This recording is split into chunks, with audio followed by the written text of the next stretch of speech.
Hey, what's up? I'm Joel Madden, and this is Artist Friendly. On today's episode, I'm talking with lead vocalist, guitarist, and songwriter of the band Chevelle, Pete Loeffler. Let's go. That's my kind. I don't want no bad times. I don't want to have bad.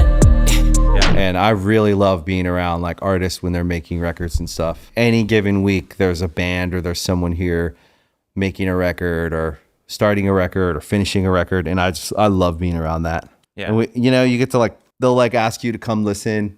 I love that stuff, man. Just keeps me feeling like I'm close to the music. Yeah. So there's studios in here. There's 3 studios. Oh, you track drums in here and stuff like that? We can track drums in C.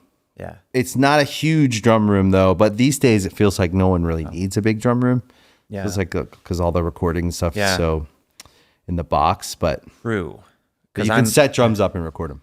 Yeah, we're tracking our whole new record in my house. Oh, great. In my basement. Do you have like a home studio set up? Yeah. Great. Typically we'd come out to LA and record in Joe Barisi's studio, which is like legit, but man, we just You don't need it anymore. we just built one room, Yeah. decked it out a little bit. You get the right mics, preamps, Yeah. Pro Tools rig going. And then we found that if we leave the door open, we put room mics out into the middle of the basement, you can sort of mix it in and it's... Are you pretty manipulated. literate with recording? What's that? Are you competent recording? I am not. I am learning Pro Tools as we Okay, go. cool. Yeah. It's a new endeavor. And with, I've realized how bad my eyesight is now. I'm constantly throwing on glasses and Yeah, I have to trying wear get reading in glasses. there and blow it up. Yeah. Yeah, it's weird. Audiobooks are our friends now. Audiobooks, yeah. We listen and the eyesight thing is it's a bitch. Yeah, I'm not literate recording, so I can't record, which is, I always feel like a bit like a fraud because I can't record. And I have so many friends who are I'm as experienced in age of how long we've been doing this, but man, I'm just learning how to record I've never been able to do it. I've tried. It's just. Yeah, I had no choice. So a few years back, I had to give up on we were so old school. Yeah. It was just like a 24-track digital recorder that, I knew how to place the mics and all that because I did all our demos. That's cool. But then we went to, they started, it was obsolete. I had to switch over. So switch to so Logic or Pro Tools. Yeah, so I'm learning as I go, and it's cool once you get into it, but the learning curve is It's a learning there. curve. It's I wouldn't take on the project alone. Yeah. But we have a good friend, engineer, that we're trying to do our whole new record in house all on our own. So That's great. I love that. I mean, there's investment, there's time, there's stress, all of those things, and then there's your kids rollerblading upstairs or scootering, and you're texting, and you're like, hey, can he take a break for a minute? Go on the Xbox, turn it down. Yeah. It sucks to have to do that, but But it's cool. I think actually it's way cooler than the way we were trained to do it, in my opinion. I think we were trained to make records in the system of hire the producer, spend a whole lot of money on not to say that producers weren't worth what they got paid, but the studio and all the costs that were wrapped into recording, you'd spend $500,000 making a record. And now when you look at that as say you're just an entrepreneur, right? Mm-hmm. And you're just starting up a business and you have a $500,000 startup fund, which is businesses get started on that kind of money. it was a shit ton of money when we started, wasn't it? Yeah. And no one was saying hey, entrepreneurially speaking, are you looking at all the line items of this and going is this the best use of this money? You were kind of just going with the idea of this is what rock bands do when you get signed to a big label and you just spend a lot of money. We definitely got pulled into that. We did too. I mean,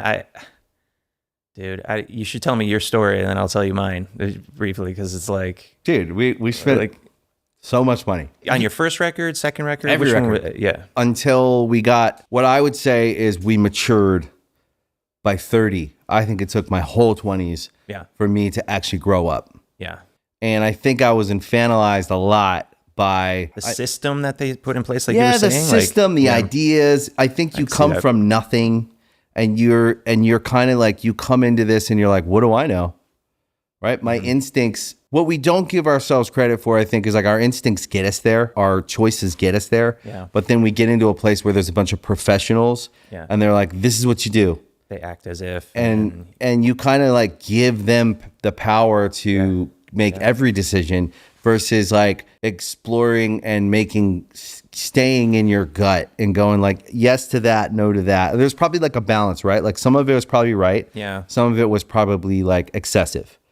Absolutely. And I think it's thoughtful, mindful decision making that you measure things and you decide and you learn, right? So if we made the first record and we had spent the time to go like, hey, this is kind of like a free college course while we make this record. Yeah. We could pick up some things in the next record. Maybe we do some more ourselves. I think it took me my whole 20s to grow up and get there where I was like, you know what? I kind of want to stop and reimagine how I behave and move. And I think it's that I learned where like that really changed my life, where I felt like I was really in my life making decisions and feeling them versus just like on this ride where you're like kind of like eyes glazed over, just going along with it. Yeah. It's crazy. In the beginning, it's just, it's everybody's throwing everything at you and you're like, and you're burned out, but you're a kid, so you can deal with it until you sort of grow up a little bit. I mean, it's like nobody wants to grow up. We're in rock bands. You know, we don't want to grow up. That's why we do this. Definitely part of us doesn't. Our first record was in 99 and we did it with Steve Albini. Didn't know what the hell we were doing. We just, we went in there. It was basically like, first take, made it on the album. And we were like, well, this is what he says, live and learn there. And then it wasn't a bad experience, but it wasn't a great one. You know what I mean? Right. That's fair.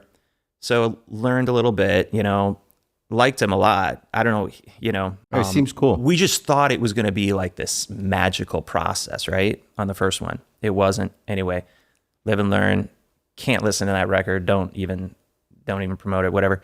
Funny. Go and sign with Epic Records. Yeah, we were signing them too. Yeah, wild, right? Oh. At the same time, I think. And that was around 2001, I want to say. Yeah. But then it's like, you just got a $500,000 advance to make an album. You're like, I did? I made it, right? Who do you want to make it with? And you're like, okay, well, I like this band. I like this sound, whatever. Start digging around. You meet some people. Turns out we flew to Canada the day before 9/11. So we flew to Canada and the planes hit the towers. So our brother, youngest brother, flew in. I think it was that morning or the morning before. That experience was even worse, honestly. So that was the record that sort of like put us on the map, and we toured for a year without it, just playing like these songs at Ozfest. And then people are like, you don't have a record out. Why are you, on tour? And we're like, I don't know. This is how they want you to do it. And you're like, okay, so Canada is beautiful and great. It should have been an amazing thing. But the producer we chose literally was like talking behind our backs to the label, making problems, separating the band members, which were all brothers at that point, and making Who was the riffs. producer? Garth Richardson. Okay. Yeah. I don't know him. So he did Rage Against the Machine's first album. Okay. And we're like, well, this can't Must be a be bad incredible. move. Yeah. Right? Yeah. So, I mean, I don't want to like take it negative, but I'm just telling you, like, no, the truth is the truth. I'm trying to elaborate a little bit on like how crazy things are when you first start and you start working with new people. And so what ended up happening is like he would get coked up, throw parties, break shit. Really? And we're all just, we're just sitting there like, what's up? And then like he would belittle us. He would say, your country's going to war. Now you got to stay here. You can't ever go home. Bullshit like that. Right? Yeah. So you could certainly drive if you wanted to. So he would use this intimidation factor. And you're young and you're still inexperienced and you still don't want to upset anyone because you don't want to fuck your opportunity up. Yeah. And then you have this guy doing coke. Yeah. Listen, I don't think there's a difference in shit talking and sharing your experience. I just don't believe that anyone shouldn't be able to share their experience, even if it's of me, right? Yeah. If someone had a bad experience with me, with that, I'm open to hear it and go, well, at that time I was going through this. There's some context. By the way, he may have great context to what he was going through at the time. Maybe he's a different guy now. Yeah, maybe. But like at the time, I've certainly had those experiences too, where you come in, and I was never like a drug user or wild party person. Right. I mean, I go to a party and hang maybe, but like I was definitely not the center of the wild party. Yeah. Yeah, same. And there were certainly people that would come around and thought this is what that is, and they're trying to bring that to your world because they think like that's what this must be, and you're kind of like, whoa, that's not what this is. Yeah. We like to have fun, but like there's speeds and there's limits to that stuff. And I was always a little uncomfortable with like the crazy side of it because I came from a world of real people who struggled with addiction and things like that. So I was always around that my whole life. Oh, okay. And so that triggers me big time when I'm around people that are struggling with in their early stages of addiction where they're not even realizing when you can see it, but they can't see it yet. Right. I struggle with that. I get triggered. It's hard to be around it. Yeah. It's hard for me. I was just talking about this. I think it's like seeing a potential because I was always worried about that. Yeah. And I think it's like when I see that potential, it triggers me because I see a little bit of myself in them in the sense of like what I came from. Yeah. And it triggers me big time. Mm-hmm. So I didn't do well with like coked out producers and people that came around to party. Yeah, it turns out we didn't either. He like split the band up. Some people went home. That sucks. Spent all the money, $500,000. Oh, easy. I didn't get anything out of it. I didn't even get a guitar that I remember. Yeah. And it was like, we were there for like 2.5 months. And then one day, Sam and I were looking at each other. And we're like, they're talking like, we're not sure they're not sure what to do. What do you want to do on the record next? And I was like, I think it's good. You want to just bail? So we ended up bailing out of the studio. It wasn't even really done. And we were just like, we're done. We're just wised up. And which record was that? It was Wonder What's Next. Okay. Yeah. And then, so how did you finish it? It was basically done. It was basically done. So it was like, I think if I go back to that and think about it, it's probably like you take your experience now and you know what to do. But at the time I was like, it sounds good to me. It sounds heavy. Let's just mix it and see where it sits. Yeah. That's what we did. And then, we just went on tour and it was good. We did Ozfest opening, play at 9:30 in the morning, side stage. Yeah. Met all these great people, great bands, friends.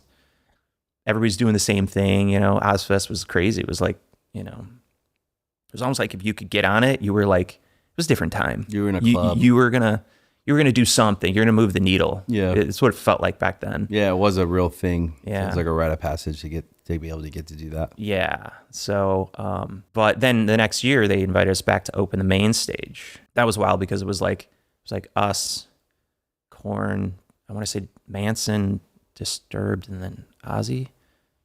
And we were just like happy to be in the mix at that point because you're like, something's actually clicking. You know what I mean? So different times, it was a while back. I mean, that was a long time ago. I'm over 20 years ago. I know, because that was 2003. That's like some OG shit. Yeah. Ozfest is the OG Ozfest. That's OG like metal shit. Yeah, for sure. That's cool. It was fun. It was a lot of fun. They should bring it back, honestly. I mean, I know Ozzy's struggling with health stuff and that sucks, but that sort of brand does. It's a great brand. Hold a lot. Yeah. It was fun. Yeah. What album number is this one that you're working on? This one is technically 10. Okay. But I call it 11 because I've had to write 11, this would be 11 albums worth of material. When you factor in the B-sides and stuff like that, each album needed 3, or 2, whatever you could do. But man, so I've written every single song for this band from the start, from the get-go. You go on tour, you come home, they'd be like, it's time to get in the studio. And it took me many years. This goes back to what you were saying about like people pushing you and, you're kind of brainwashed in a way because you're like, how do you have that sort of like impact when you're only in a tour bus riding around and you're not really experiencing life the way you used to, where you wrote those records before? It's like, where you're living. You have like all your your life to write that first record, Yeah. Or the second record, whatever it was for us. But you go on the road and you come back, what am I going to say now? Like it's a weird thing, man. writing now is difficult. Yeah. I found. Yeah. Why do you think? I think it's a hard to find a new. I'm 47, so it's like it was like I had 20 years of like putting out a record every 2.5 years. Yeah. And then I hit a wall, and the last one took 5 years. When was that? That was Neuradius. Okay. And you're sitting there and you're like, what year was that? So Did it 21. Came out in 2021. So from 2016 to 21, it took you that long to figure out that record. And of course, 2020 happened, so maybe we could have chiseled a year off of that time. Yeah. Because of COVID happened.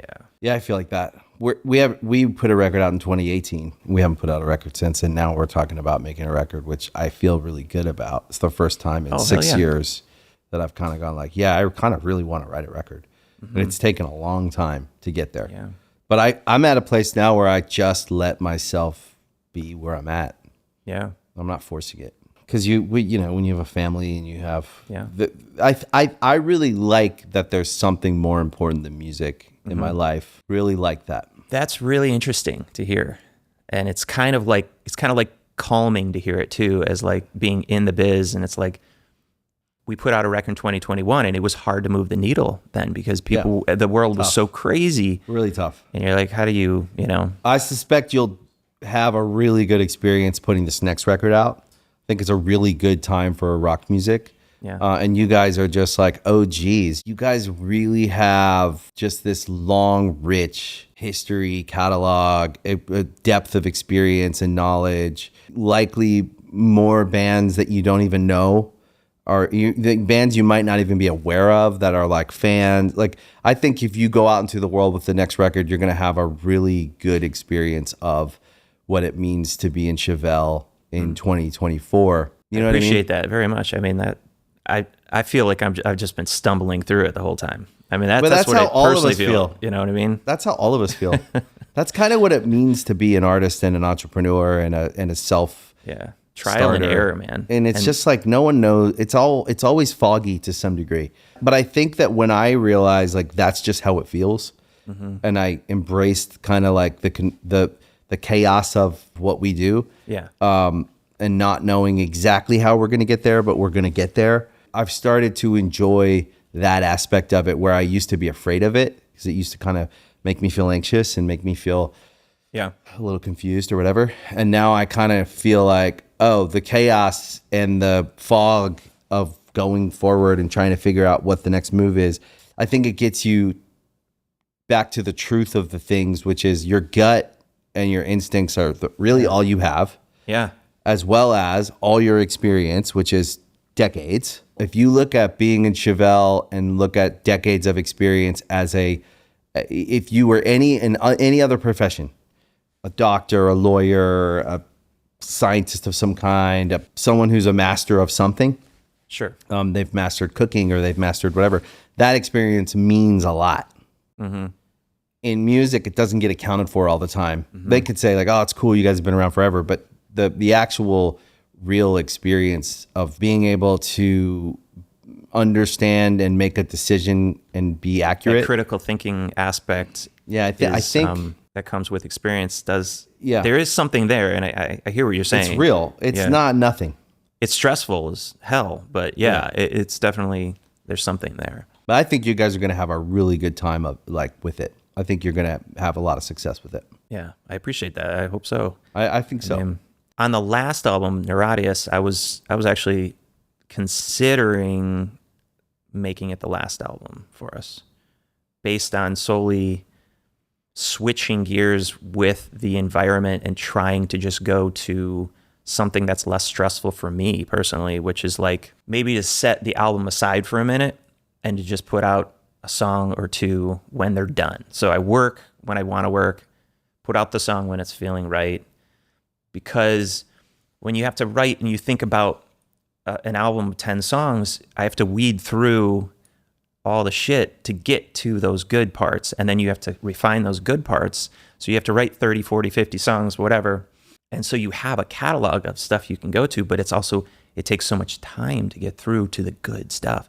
And you're like, so that's really my question now is, as much as I'm 47, so I lived on albums. I lived on, Lollapalooza would come to town, and I went to the first 3 of them. All my heroes they made albums.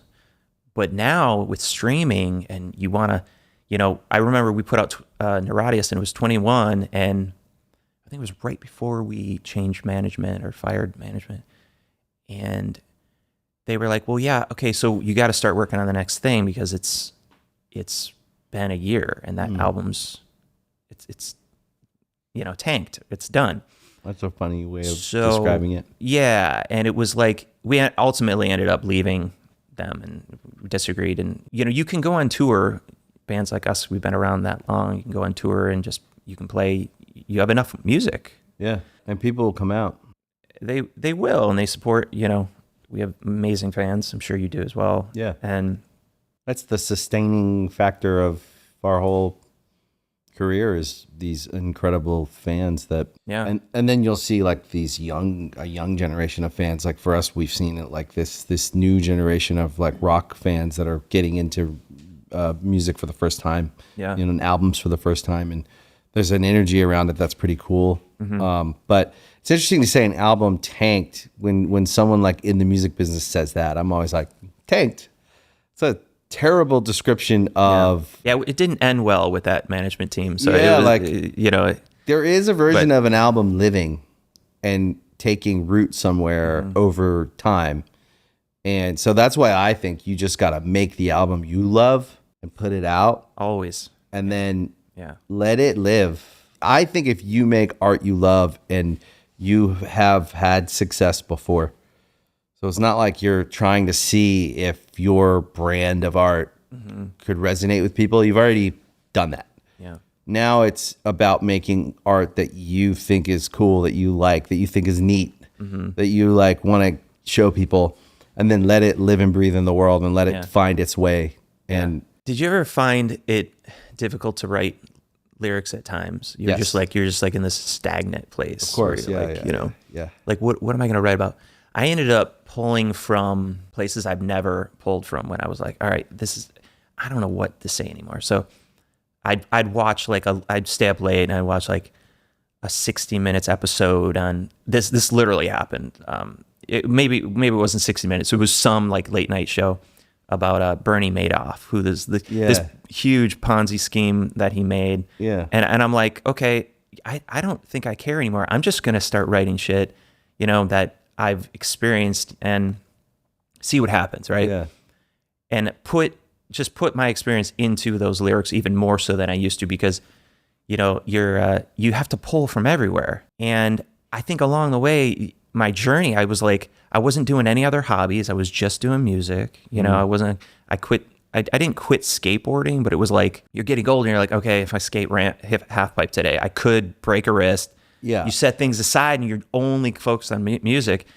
And I heard Billy Corgan from the Pumpkins talk about it in an interview. He's like, they were asking why he does like WWE wrestling stuff. And he's like, if you don't have outside hobbies that you're pulling from and doing and experiencing life that are not music, what are you going to write about? And so it really like affected me in a way. I was like, oh, that makes so much sense. So now I'm on this like other journey to find what else there is in my life. Obviously I have my, family and my amazing home life, and that is great. But when you talk about writing rock music, and you need some experiences, whatever that is, what are your hobbies, shit like that. Yeah. So that's one thing I'm trying to change. And I think that is probably where I got to, is over the course of building a family and then actually wanting to succeed at it, because that's a whole different story. Yeah. Right? Is having a family is one thing. Having a functional family that feels like a success takes effort, and you're not the lead singer in that. I think it's not easy, is it? It's not easy. It's not easy when you come out of a bubble where everything is served up to you. That's what touring is. Touring is a bubble that you don't have to think about anything. You get a day sheet, you look at it, you know where you're supposed to be at what time. Someone's taking you, and look, it's a fun job. It's a really cool way to see the world. But is it reality in relationship to like other people? Right. Not to me. Yeah. No, I see what you mean. Having something, like I said earlier, having something more important than music matters a lot to me. Yeah. Because it gives me a sense of reality that I think is important. And when I come back to the music, I still feel like there's a lot at stake, which I think is important. To do anything, I feel like there should be stakes. There should be like something that feels like I need to do well, but I don't feel like sense of purpose, definitely sense of in your work and purpose, things like that. Yeah. Drive to succeed, all that. Right. But I do feel like less concerned about the results. Yeah. It's more about making something that I really Maybe that'll love. make better music too. Hope so. You know, We'll see. I mean, I don't know. yeah. Who knows? The stress aspect is something that I'm dealing with recently, like the past year. So I've had some weird issues happen with my hands. And when you're a guitarist, What are the issues? so I've seen 8 different doctors, and it started about a year ago. But I'll be rehearsing. Maybe I'll do a workout. Because one day I was doing chin-ups. You know, it's all body weight stuff. I don't use a lot of weights, but I'm not trying to bulk up. I'm trying to like just be healthy. Yeah. Live a long time. You know, try to eat healthy, all those things. You know, I got a 9-year-old, got to keep up with him. Yeah. So I'm working out, and I go and I start playing bass, and I'm writing these riffs, and my finger starts to balloon up. My pointer finger, which I hold my pick with, and the knuckle, I think it's some kind of infection or whatever. It goes down. I get like treated for it. Is it like antibiotics. neurological? So they think it's autoimmune. And so we're trying to find out what's going on. And the latest installment of, the rheumatologist I saw said it's called Raynaud's disease, which, or syndrome. And it's brought on by, environment. Stress is definitely one of those things. A cold climate. We live in Chicago, so I'm writing in my cold basement, which I didn't realize it was cold. It was 70 degrees, 69 degrees, but you go down there and you're like, maybe you'll run outside, do something. And if you don't wear gloves, it'll bring blisters out on the ends of your fingers. And I'm really thinking that stress is playing a big part in that as well. Yeah. So. And that's what he was saying too, is so it's like that aspect of, it's you want to get when you work, you want to get something done that you think is quality. But again, at the same time, if you've been writing songs for 30 years, there is almost like a point where you're just, asking those questions. You're like, am I relevant anymore? Is this relevant? Rock music is what it is. It's, there's all these stupid questions that infest your brain when you're trying to write. So that's my little journey right now I'm on, and I'm trying to find out, and it's gone away now, and I didn't take antibiotics. So I know it's some type of, I gotta be honest with you, as hard as it might be, I think it's a really great journey. When you said stress, the first question that popped up in my head was, what are you stressed about? Like where is the stress coming from? What is left for you to do or prove? Yeah, that's a question I've been asking. You're right. I just wonder that. I just wonder. From an outsider, and we don't really know each other. We met a couple times. I've always been a fan. I don't know if you remember back in the day, we used to have an MTV show. Yeah. And we used to get to program videos, and we played your stuff all the time. That's awesome. And I always liked your band. I felt like you took a lot of my favorite parts of Tool, like Maynard's voice and yours is similar, but you are like all the best parts in my opinion. I'm a little bit more of I like a little bit more melody sometimes, and all my favorite parts of Tool songs are the melodic parts. Yeah. And the guitar work on your records, the heavy parts, all of it. Like I've always just been a fan of your brand of heavy rock, and I've always loved heavy music and wished I made heavy music. Like I've always been a heavy music fan. Yeah. Especially like melodic heavy music. One of my favorite bands is Architects. You know Architects? Yeah. I love Architects. Yeah. Their melodies just like hit so well for me. Yeah, I was late to the game on them, but they're the past so couple good. of years, yes. It's so good. I know, I was like, holy and the singer, shit, I they're, slept on and this they're just band. like great guys. Yeah. They're just great guys. So it makes you love the band even more when you get to know them and you're like, oh my God, Bad Omens, melodic, heavy, Like they're hitting hard right now. They're really hard. But you guys are back 20 years ago making melodic, like sweet melodies and spots, angry spots, like all the things that I like in heavy music. And I think that it's interesting because I look at, when I hear you say that, I'm like sitting as an outsider going like, well, what's the stress? Because I feel like there's nothing left to prove. Yeah. And it's all icing. And if you ask me like, how's Good Charlotte today? I'd be like, this is the best it's ever fucking been. Yeah. That's a good place to be.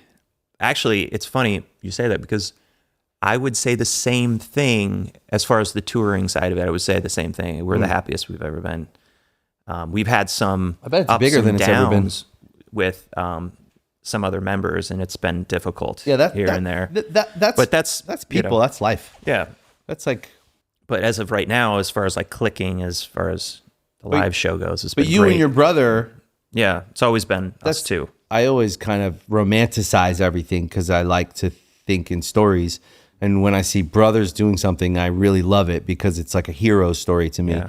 Like everyone loves the brother story. Yeah. Because we all want to believe that we could do that with our brother. Not all of us do. And it does. For us, it worked for a minute. It worked it helped to get us on the map, I think, because it was three brothers. Right. And a three-piece, and the Hanson, jokes never stopped. It's cool though in the interviews and shit. But yeah, it was they were pretty cool for their age. I give them credit. Yeah, but people man. They do try and like put you there. Oh, three brothers. That comes to mind. Imagine being twins.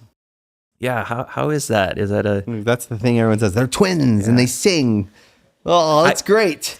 You're like, oh, we're just brothers, but we are twins. But we're also like, we feel more like brothers than twins, even though we're best friends. Yeah. The twin thing as like a selling point always kind of irked us. But what are we gonna do? That's what. Yeah, you probably got a lot of those same questions. Like it was always about the brothers with us too, and then that imploded on itself. So, and then we had to talk about that. Did your third brother? What's his name? His name was Joe. He left. Yeah. And was that like not in a good? No, it wasn't. No, it wasn't like a conscious uncoupling type thing. No, it was rarely good. Okay. No, it was rarely. What do you think that was? Well, I haven't spoken to him in probably coming up to 20 years now. So, really? Yeah. Wow. Yeah. That's tough. It's not tough now. It wasn't even tough after it happened. It was so ugly in the band at that point. I think he was really young when we started. And how old was he? I think he was 16. That's young. And then we started touring. I think it was around, I have to go back and look, probably in his 18, 19. That's still young. Oh yeah, hell yeah, it's so young. So I mean, were you guys really close growing up? It was like cliques in my family because we were a huge Catholic family of 7 kids. Oh wow. Yeah. So it was like cliques. You'd have like older sisters kind of hung out. And then it was Sam and I in a sort of not. We didn't know that. That's just kind of how I sort of like envision it. Maybe it was like I don't know. Are your parents were they always married? Yeah. Okay. Yeah. And then there were like my 2 younger brothers. They were sort of hanging out together always. So when he started hanging out with us, the older brothers, I don't know, there was probably tension that I didn't know was there. I don't really know. I know that there's some issues there going on there, some on the mental side. So I just try to, shit happens, that happened, whatever. Yeah. It was a long time ago, but I mean, live and learn. It helped where it did help, and then other areas, it just didn't work out. Yeah, it's not. I don't know if we're necessarily made to work with family members in any capacity. It's probably not safe. I don't think we are. I don't think it could work. If it works, but I do think one thing we had to do by 30, our 20s, we had no idea what we were doing, and you could say that about our career. You could also say that about our personal growth. Yeah. We had no understanding of what we'd been through. Yeah. Because we had like trauma. And then you come out of the trauma and you make this art. Mm-hmm. And then the art goes into the world and everyone kind of like, in some ways it's great because you have the success story, right? And in other ways, everyone's kind of diminished and written, kind of like your trauma becomes they can dismiss it, they can throw it away, they can make fun of it, they can do lots of things with it. And all the music just, to me, was us working a lot of shit out. Yeah. And because we didn't have therapy, we didn't have an understanding of like, how do I grow and how do I understand my experience? And so then when I started really working on myself, and I was like late 20s, 29, 30, I was completely underdeveloped emotionally. I was way immature. And Still am. I still am in some ways, but I did a lot of work on myself for the last 15 years. I'm probably a little over analytical of things because of that, but I don't mind it because I wasn't at all aware, when I started on this side. I may overanalyze some emotional things, and I may be a little too therapeutic when, my kids are growing up in a very stable home. They don't really need to work a whole lot out. Yeah. So when I'm like, hey, let's stop. Let's talk about that. Let's talk about how you feel. They're like, Dad, stop. I'm fine.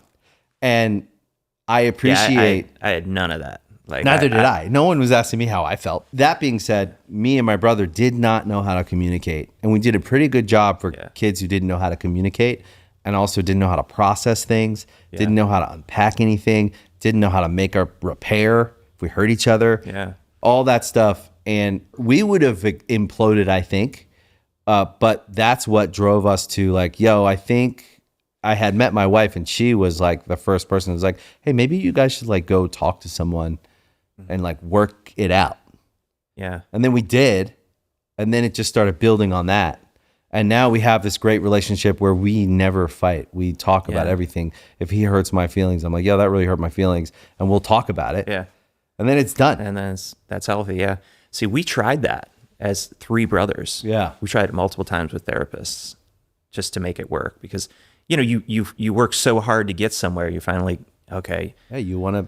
You're like, it was 2004, I want to say. And you're like, all right, well, let's just get to the bottom of it. Yeah. And we did it a few times, different people. And therapists were just throwing their hands up in there. Like, because someone in the band couldn't even describe what they were upset over or why they were angry. It wasn't ever going to work because you had two brothers that were like, we're willing to make this work, and one that's not. So it's like, how do you, somebody, Yeah, we need cooperation. It's just not, and that's how we knew it wasn't ever going to work. Yeah. It was like, there was just something that was beyond. And there's got to be a want for a relationship on both sides. Yeah. You can try, but like to work, you have to cooperate with one another and try.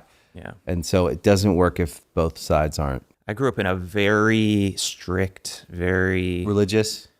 Yeah, very, very Catholic. I was actually the reason, like I left the Catholic Church at, was right around 15 or 16, right when I got a car. Yeah, as soon as I could drive, I was out. Yeah. No more mass. That was a huge fight with my father, and it didn't go well. But it doesn't usually go well when someone's stuck in a rigid belief system where there's no room for anything else. I just learned I can't.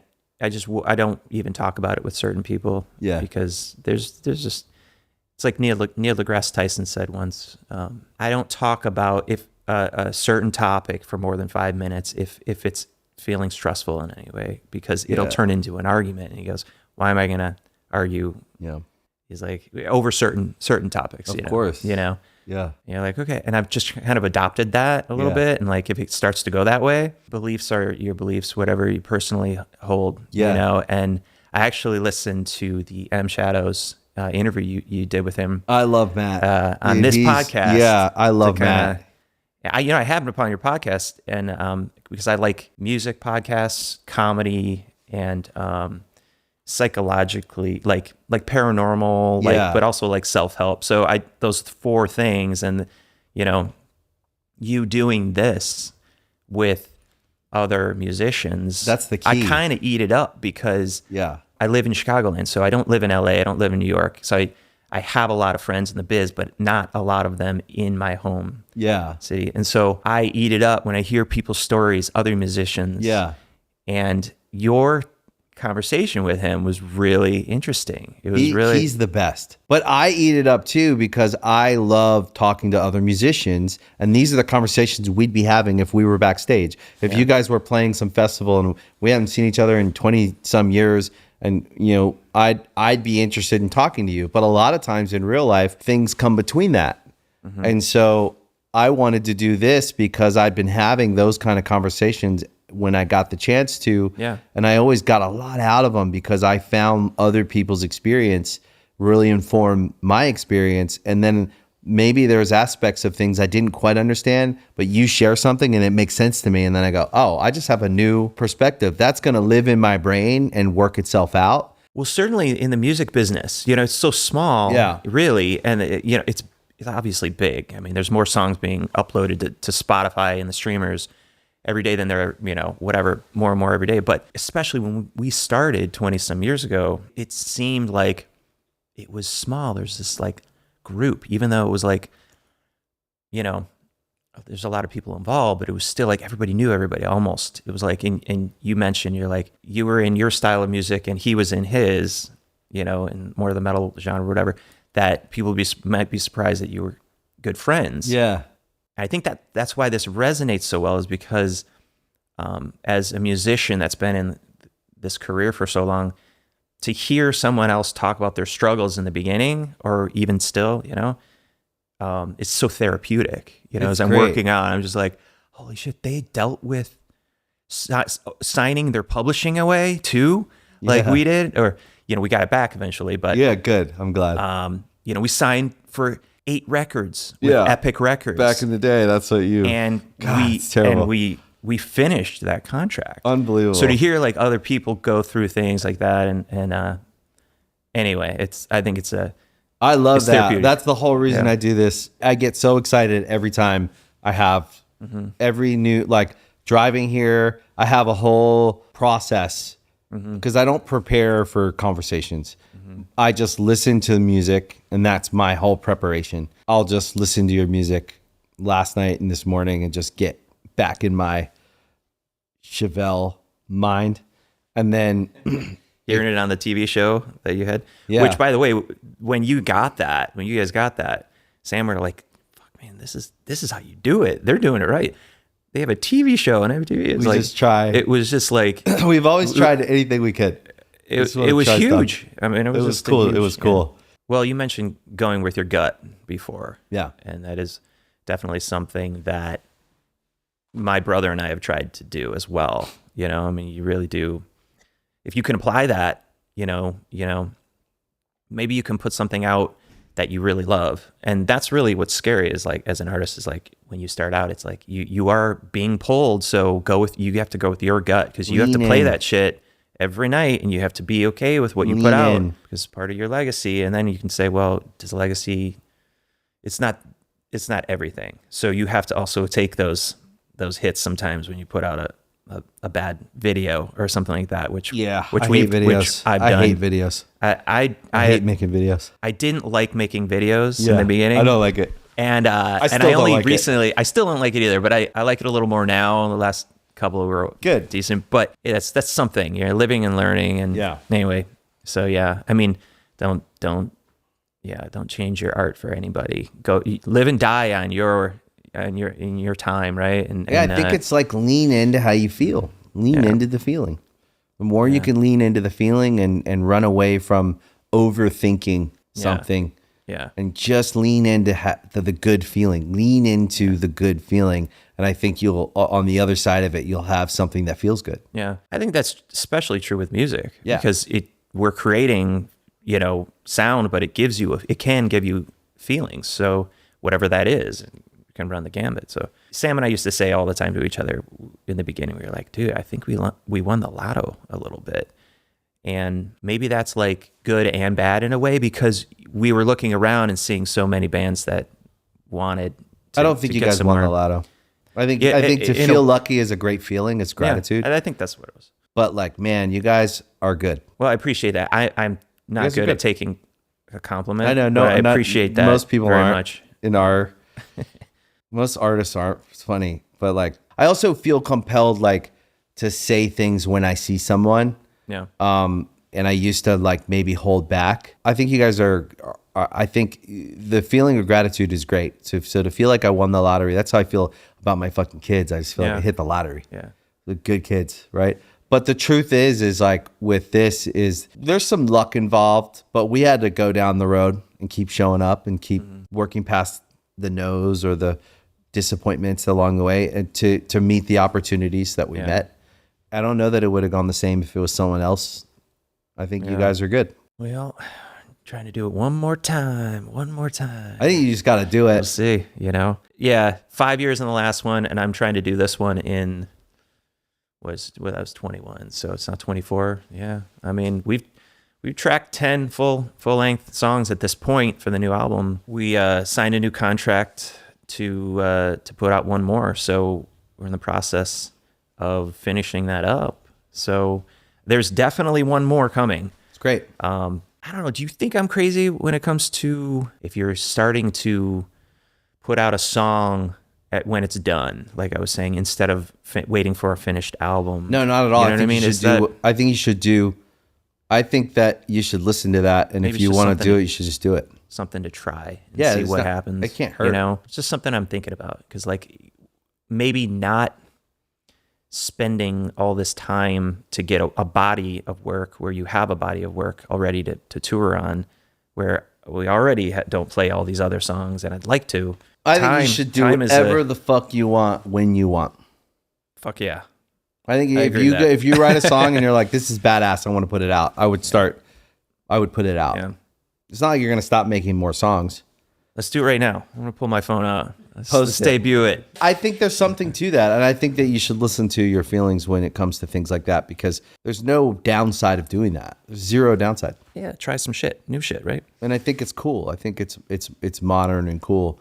And I also appreciate albums, and I think albums are really back. I think people listen to albums now. So I think it's cool that you're going to make an album, but I also think if you want to release a song, you should release a song. Yeah. Right on. When's the new music going to come? So it's hard to say when it'll, it's kind of stewing right now. We're kind of, so we did 8 songs, set them aside, took a break, did 2 more recently. I was actually just wrapping it up yesterday, the second song, and burned a mix so I could listen to it on the plane on the way here. Yeah, man, I gotta go revisit those other 8 now and say, are they done? We mixed one and it sounded great, and then super happy about it. That whole process started again. I went back and I listened to it. I was like, can I rewrite this song as a just kind of a something to try, and wrote an entirely different model of that song again. And this is what Pro Tools will get you into. And you're like, oh, I can quickly do something that in the past I'd have to sit down and map out with my brother in real time. So it's good and bad, it's good and bad. Pro Tools. It's great. Yeah, I mean, productivity. The only bad side is that I'm spending the time to learn the, that system instead of writing. But but if you wanted to, you could have a guy come do it. And if you needed it, and we do mostly. But this is when he's not there, so I'm like, all right, I'll just dabble in this. So it's all good, Yeah, I think that's great. It's taking the time to gain a competence that you didn't have, and I think that's like something I haven't done, and I love that. It's not that I don't have the time. You have the time to do anything you want to do. Yeah. And then you prioritize, what do you really want to do? I'm reading a book right now called The Power of Habit. Oh, that's cool. I like that. And it sounds real. Yeah, and it's like it's all about how whatever you spend your time doing, that habit, whether it's good or bad, it's in there, and how if you really do truly want to change something, and maybe get rid of a bad habit, or to learn some new process you want to go through, and how it's not as difficult as we think. People struggle with certain things, and it's just a positive thing to hear. You're like, oh yeah, okay, I've always wanted to maybe dabble in some other type of art. Okay, maybe I want to try painting, or maybe I want to learn how to brew beer or something like that. And it's like, it's really our habits that if we can harness those, we can do pretty much anything. To me, that is like a life is a group of habits. Mm-hmm. What we spend our time doing, those are, like you just said, those are our habits. Mm-hmm. And so if we can stop and look at our habits and remove the bad ones, mm-hmm. There's so many levels to that, right? I may have a habit of saying things. Yeah. I may have a habit of interacting with certain people a certain way. I may have a habit of doing, then there's physical habits. Do I have a physical habit that improves my health? Do I have habits that decrease my health? Yeah. And that's what this book starts to make you look at. Yeah. You're like, oh, what are mine? I really believe in that. Yeah. I kind of live by that too. Yeah. I didn't read that book though. At this stage in my therapeutic life and my therapy life, I'm looking more at habits, less at like, I've done a lot of the healing, a lot of the personal growth around like understanding, how to process my feelings and my experiences. And I'm past that to where now I mostly focus most of the time on habitual stuff. Yeah. And there's so many layers to your habits at work, your habits at home, your habits in overall, health and fitness, family, work. There's like different categories. You have so many habits in each area that you can look at and go like, what are my good habits and how can I improve those and make them even better? And how can I keep like pushing it forward and becoming more optimal? And then what are my bad habits? How can I lessen those? You can't just get rid of them. You have to almost like turn the dial slowly most of the time, I think. Yeah, probably. So it's like nudging it all to the places you want it to go. Yeah, it's not like a rip off the Band-Aid kind of a thing where you're like, whatever it is, you're like trying to change. And that's what this book says too. It's like it's a little bit at a time. Yeah, it's incremental. So I think what you think will be the best thought, especially if it's your best thought. Yeah. I think what anyone else thinks isn't the best thought. I think the ball of wax is the ball of wax, and you gotta. I really do believe like the more you kind of recognize that and go, yeah, it's a big fucking ball of wax that I'm just letting it sit. I think it could be done, but like I think that your thought on that is going to be the most important one, and I think that if some band that was new, God bless them, if I'm a fan, whatever, was telling you what time it was for your record, I'd laugh because you've got this late half of your life in this thing.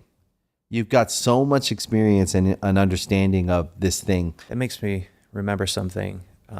Sorry to cut you off. Go ahead. For any new band out there starting, something that we did that was really powerful early on, which we started saying no to saying no is good of shit. Yeah.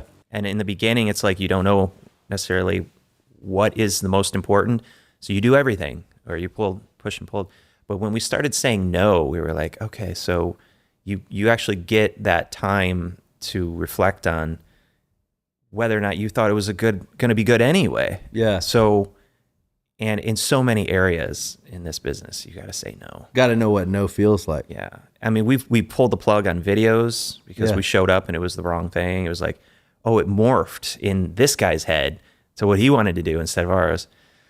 Anyway, so any younger bands got to know out there, what no feels like. You got to know it. Yeah. It's important. It's really powerful when you know what yes feels like and when you know what no feels like. Yeah. It's great, man. I'm stoked I got to talk to you. Yeah, man. Thanks for having me on. It was very cool to chill with you. Thanks for coming on. I'm a big fan. Talk about old times a little bit, but new times as well. I'm excited for the album. Yeah, man. Can't wait for it. Yeah, thanks, man. When are you going on tour? April. We got like short run, 10 days. So we don't tour as much as we used to because we say no a lot. It's hard to tour when you have a family. I love it when I'm out there. Yeah. You want it to be right. You want it to be, maybe just, I don't know. You use all that experience and you just make good decisions. So hard. I really want to tour. I really want to do like a world tour. Yeah. I want to figure it out, but we have a lot of stuff to factor in, like all of us have families. Mm-hmm. My wife works. My brother's wife works. All the other guys have wives. They work. Like everybody's in their life, and you got to figure out like how to make it all work for everyone. Yeah, it's a lot of balls to juggle.